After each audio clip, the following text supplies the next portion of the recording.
Hello and welcome to Magical Travel Adventure. I am Lauren, your host. If this is your first time here, I am a travel advisor specializing in Disney, Universal Studios, and cruising. And I make all this content to help you on your next vacation or get excited about your vacation. I love getting excited about vacations, it's so fun. So, all of July, I am live here on the YouTube channel to help you get some more information. I have been doing some research lately, and I think a lot of people have a lot of questions about different things. So, I'm trying to make some more content so you can make things happen for yourselves too and learn something. Now, today I'm going to talk about Royal Caribbean, and it's just going to be an overview on Royal Caribbean cruises and kind of where they sail and maybe what it kind of looks like when you're on the ship. And what I will say is that Royal Caribbean has a huge fleet of ships. And the Wonder is the newest ship. It just came out in November. And most people, when they see the ads, you are seeing the newer Oasis class ships. They're the biggest ships out there and they're a lot of fun. And that's what I'm going to focus on because that's what most people are taking on their vacations. The other cruise line, some of the other cruises you'll see are in different parts of the world, which we'll go over kind of. I'm not going to tell you which ship is traveling where. That would just be a whole show itself. This is just a basic overview of Royal Caribbean, what it looks like, and what you can expect maybe on board. So let me show you. Now, I want you to know that I made these maps and I put these dots on here, but this is not an exhaustive list. This is just a list for right now. These are the main locations where you can get a Royal Caribbean cruise.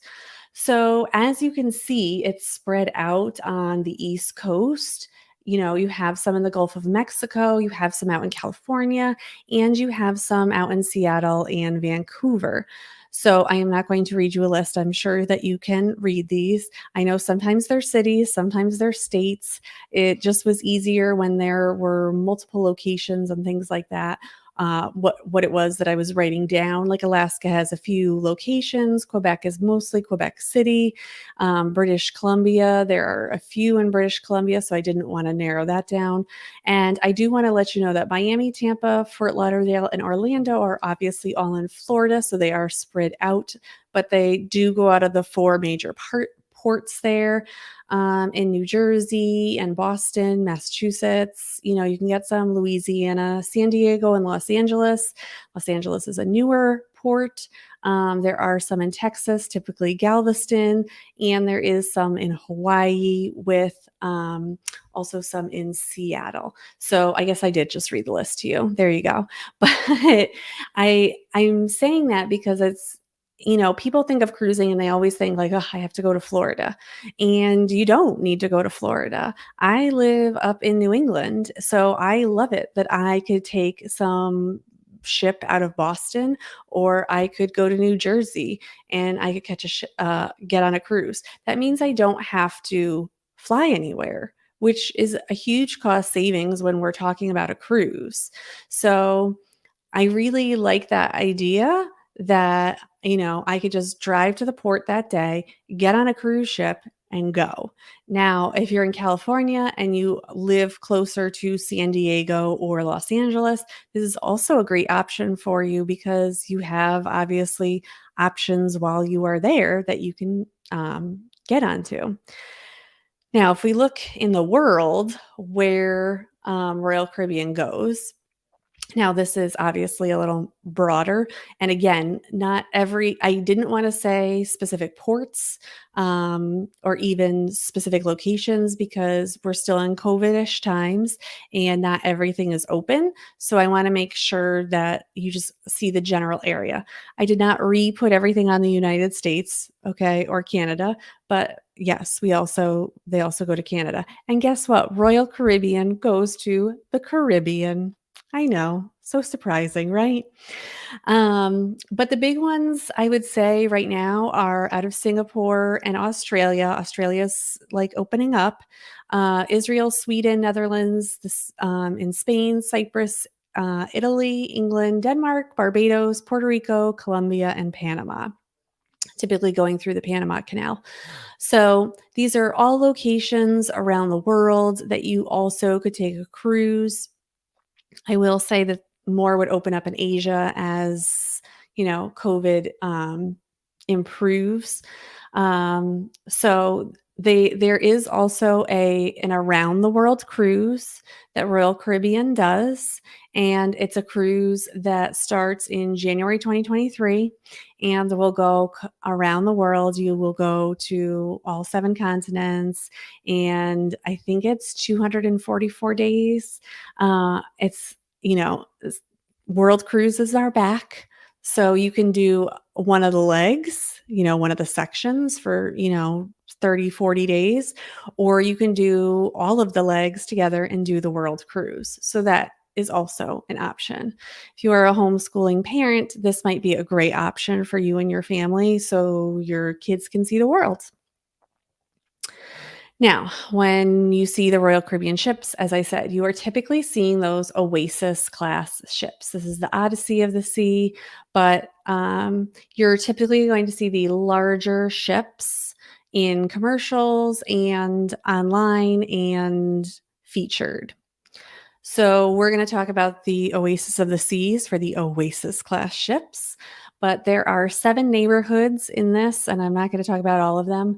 But what is unique is this openness on the deck that also has the 2 sides. So if you are on here, you zip line across if that is something you are interested in.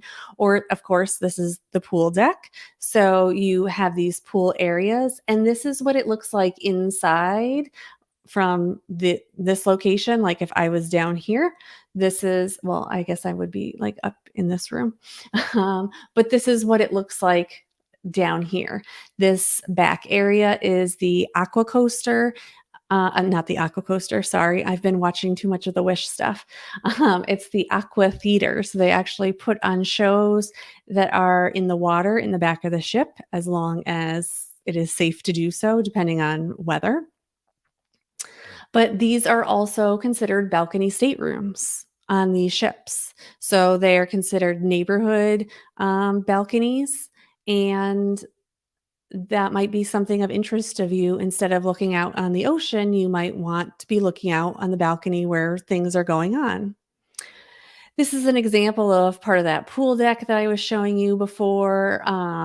There is like a kid splash area, and then there are some more quieter pools, but they do have water slides also associated with them. And like I said before, there is that aqua theater in the back here. So they're putting on a performance here. You can see a rock wall here.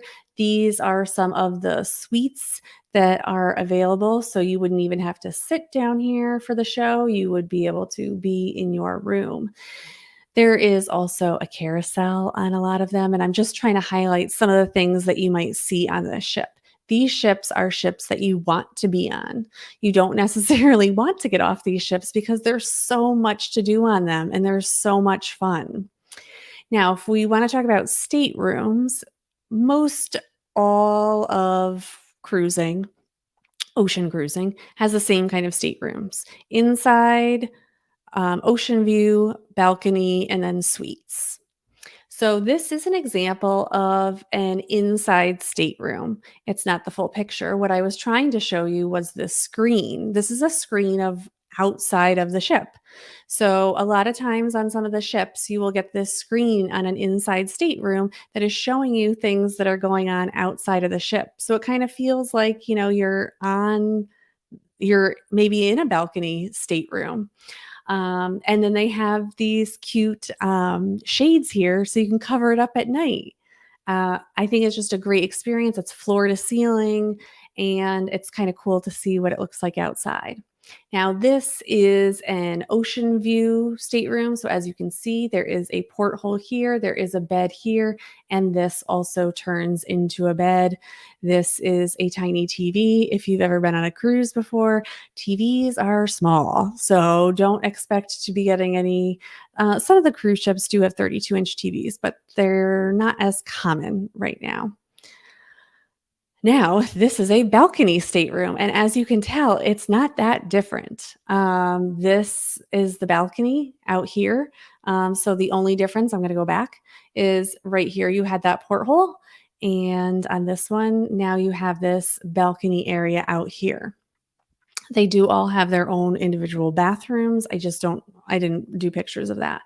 This is another example of a balcony stateroom. Of course, this is looking into one of the neighborhoods here. So this is a special option also in Royal Caribbean that you can have this type of an option for Royal Caribbean. And then the suite classes.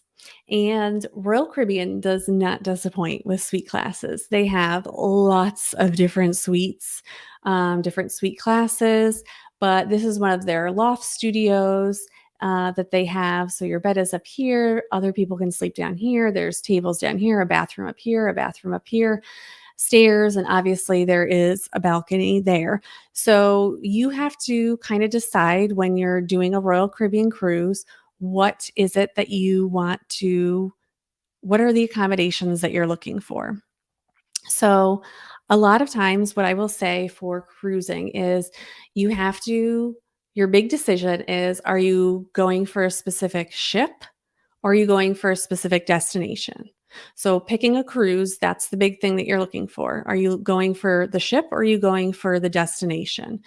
And from that decision, that will help guide you on what ship you want to do and how you want to travel. I think that Royal Caribbean has some really great options, especially if you have some older, I don't want to say older kids, but if they're out of that, 10-year-old age, hitting 11, 12, that tween age, this might be something that's more up their alley. There's just more to do on the ship. You know, um, there's ice skating, there's basketball, there's trivia, there's, the pools, everything like that. And I'm sorry, there is literally a deer right outside my window. And if you don't follow me, like they keep coming right up to me. And the baby just went by. So being on a cruise is an amazing, amazing thing. And I think Royal Caribbean just offers that option for families so much. And the great thing about it is you can pick your stateroom in advance. So let's say you're two parents and two kids, and maybe the kids are 13 and 15. Maybe you decide to get them their own stateroom with an internal door that adjoins to you. You could do that. You can have that option. You have to book it a specific way, but you can have that. So your kids can kind of have their own room and you can have your own room, but you have that adjoining door so that you can still keep an eye on them, but you can have your own space and they can have their own space because they're on the cruise ship. I mean, there's only so many places they can be and go. And there is Wi-Fi on Royal Caribbean cruises, but there's also a Royal Caribbean app that you use on the cruise, and you don't need like a special Wi-Fi package, and you can still text each other through that app. So you can be in communication with your family also during that time or whoever it is that you are with. So that is a great option there. So that is my overview of Royal Caribbean. There is so much I could talk about. There's dining, there are different things that are on the ship. So I will revisit some of that stuff. If you want to let me know in the comments what information you want to know about Royal Caribbean cruises, that will help me so that I can help, give you the content that you want and need. All right. Again, remember to like, subscribe, and hit that bell notification. And I will see you tomorrow on Magical Travel Adventure. Bye.